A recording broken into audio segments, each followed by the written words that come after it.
La Banque mondiale vient de publier sa mise à jour économique sur le Vietnam, prévoyant une croissance du PIB de 6% en 2025.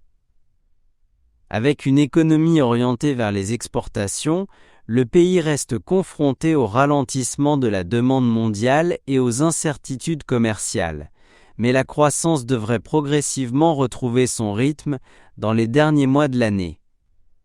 À moyen terme, la croissance est attendue à 1% en 2026 avant de remonter à 5% en 2027, portée par le redressement du commerce mondial et les atouts compétitifs de l'industrie manufacturière vietnamienne.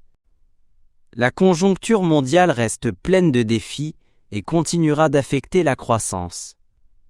Le gouvernement doit maintenir la dynamique actuelle et limiter les risques, notamment en diversifiant les produits et services, en particulier dans les technologies de pointe, en renforçant les capacités des entreprises locales, en stimulant la consommation privée.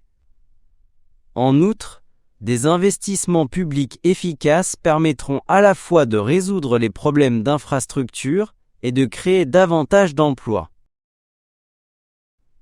Le rapport souligne particulièrement l'importance d'accélérer le développement des talents technologiques au Vietnam, de bâtir une main-d'œuvre hautement qualifiée pour soutenir l'écosystème d'innovation.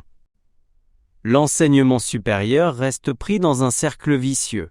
La proportion de doctorants est faible, seulement environ 30%, tandis que le pays fait face à une fuite de matières grises et à l'absence d'une élite académique nationale. Les liens entre universités et entreprises demeurent faibles. La Banque mondiale recommande d'élargir le corps professoral titulaire d'un doctorat, de renforcer la formation post-universitaire et de promouvoir la coopération université-entreprise-État afin de développer une main-d'œuvre technologique, favoriser le transfert de technologies et diffuser les connaissances au Vietnam.